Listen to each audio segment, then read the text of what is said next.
Step selanjutnya setelah kita sudah dapat login akses Cortex, yang Ya. kedua adalah permintaan kode otorisasi atau sertifikat elektronik gitu ya. Ini digunakan untuk penandatanganan bukti potong, bukti pungut, faktur, Iya. SPT, dokumen yang menggunakan tanda tangan elektronik orang pribadi.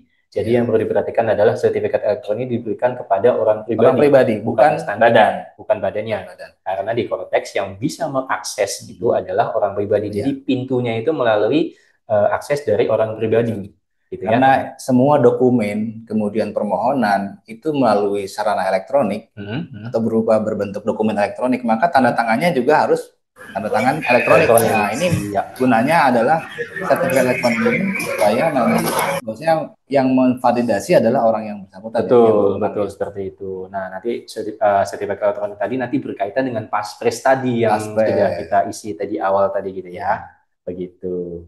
harus Nah, sama ya harus sebenarnya kan sama. ya. Ini mulai berlakunya per tanggal 1 Januari 2025 sejalan dengan implementasi Cortex. Betul. Jadi sertifikat elektronik orang pribadi ini baru mulai digunakan, diterapkan di Mhm. Kodes Mhm. sejak 1 Januari. Sejak 1 Ya, Januari seperti 2025. itu. Seperti ini ya. Tanda tangan elektronik itu bisa tersertifikasi gitu Ya, ya di PSRE itu ya, biasanya untuk ASN, TNI, ya, Polri gitu seperti itu ya yang memang apa namanya yang selain instansi pemerintah itu biasanya ya kami gitu sebagai ya. ASN itu memang diwajibkan untuk mendaftarkan tanda tangan digital kami dengan Paspres tadi itu Ya. ke BSSN itunya ya. Nah, nanti kita dapat akses gitu ya untuk menandatangani dokumen digital gitu nanti Iya. dalam bentuk barcode gitu ya dapat seperti itu. Nah, sama dengan di Cortex juga untuk tanda tangan elektronik itu ada yang tersertifikasi, ada yang tidak tersertifikasi. Nah, Iya. yang tidak tersertifikasi ini diterbitkan melalui Cortex gitu. Iya. Jadi itu khusus digunakan di Cortex saja namanya Ya. kode otorisasi DJP DJP. seperti itu. Dan ini free ya. Iya, itu Ini free untuk free. ininya. Nah, untuk mendapatkannya gitu ya kode otorisasi tadi baik itu yang sudah tersertifikasi maupun yang tidak gitu, kita login dulu dengan NIK dan juga password yang sudah dibuat tadi, kemudian Betul. nanti masuk ke menu portal saya, kemudian nanti cari namanya permohonan kode otorisasi atau Otorisasi. sertifikat digital, gitu ya, diklik ininya, kemudian nanti masuk ke halaman ini selanjutnya. Nah, di sini sudah tertera nih Ya. untuk NIK nama dan juga alamat, Alamat email dan nomor email, nomor telepon gitu ya telepon. seperti itu Ya. sudah tertera dari awal kita pendaftaran tadi registrasi tadi. Nah, nanti di sini untuk jenis sertifikat digitalnya kalau untuk yang tidak tersertifikasi silakan pilih yang kode Kode otorisasi. otorisasi DJP. Betul, kalau misalnya yang tersertifikasi bisa dipilih BRIN atau BSSN, Hmm. Peruri atau Previ ID gitu kan. Ya. Biasanya kalau di kami itu sudah tersertifikasi BSSN, jadi kami pilih yang BSSN gitu ya untuk sertifikasinya. Jadi kalau untuk yang tidak tersertifikasi juga tidak masalah, cuman memang Ya. hanya bisa digunakan di Cortex saja kalau Ya. itu seperti itu ya.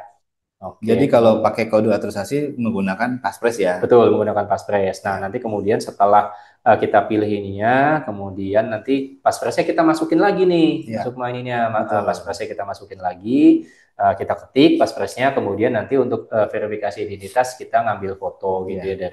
dari apa namanya bisa menggunakan webcam kalau kita pakai Ya. laptop gitu, seperti itu Jadi ya. ini memang dibutuhkan untuk pengamanan ya Bapak Iya, Ibu ya. betul Jadi pengamanan. sertifikat digital ini melekat kepada orang pribadi. Nanti di sini Betul, juga ada foto yang diunggah ya, foto yang diunggah secara betul, langsung ya. Data betul, betul. biometriknya nanti akan disandingkan dengan Data data yang biometrik ya yang di Dukcapil Dukcapil, gitu ya. betul seperti Tuh. itu. Oke, kemudian setelah kita take foto, kemudian nanti checklist pernyataan di bawah dan kita Hmm. klik tombol kirim.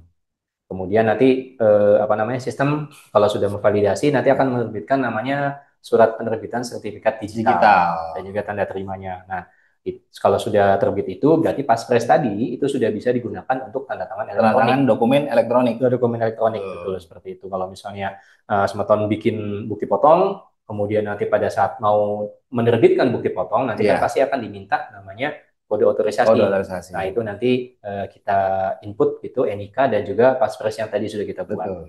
Gitu ya. Nah, kemudian Sekarang tadi dari dari sisi sisi orang pribadinya ya, kemudian kita bicara hmm, kedua dari sisi instansi sisi pemerintahan sendiri, badannya nih, sisi sisi badannya atau instansi pemerintah. pemerintahnya gitu ya.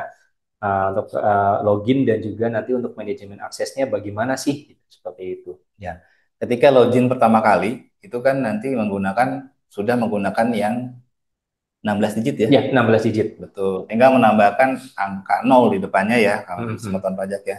Nanti iya. tinggal ditambahkan, kemudian isi fieldnya, ya, kemudian captcha-nya nanti akan diarahkan untuk langsung ke reset, Ya, siap. rubah password ya. Apanya rubah, iya, rubah Ya, password. Nah, betul. seperti Nah, ini nih. seperti ini. Dan Untuk apa namanya pertama tadi kan awalnya memang semuanya lewat DJP online tuh. Satuan pajak betul. juga mungkin laporan SPT, PPN, Unifikasi Ya. dan 21 kan menggunakan DJP online. Hmm.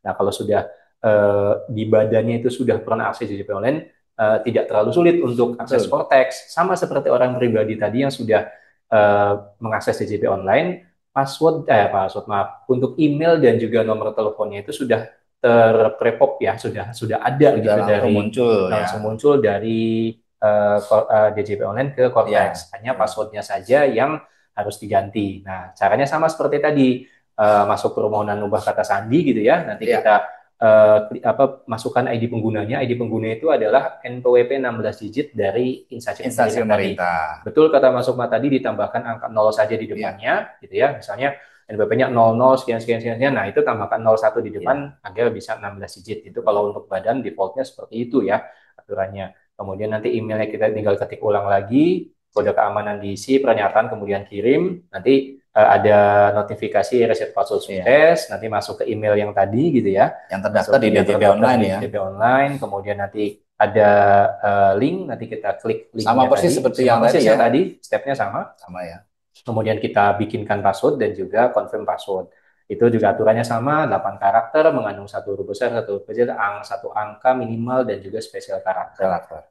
Sama seperti itu. Cuma bedanya di sini tidak ada namanya passphrase, Ya. gitu. Ya Karena kan? passphrase sekarang melekat Melekat kepada ke orang orang pribadi. pribadi. Sertifikat Gitu. elektronik ini sekarang badan nggak ada ya. Badan tidak ada Dulu lagi sekarang. ketika kita masih sebelum Cortex ya, masih pakai Hmm. aplikasi di DJP Iya, online, Ibu Pot badan itu ada ya sertifikat ada. elektronik. Ya, minta Ya, tapi seperti itu. sekarang sejak Cortex sertifikat elektronik hanya melekat Melekat ke kepada orang pribadi. orang pribadi. Betul. Hmm.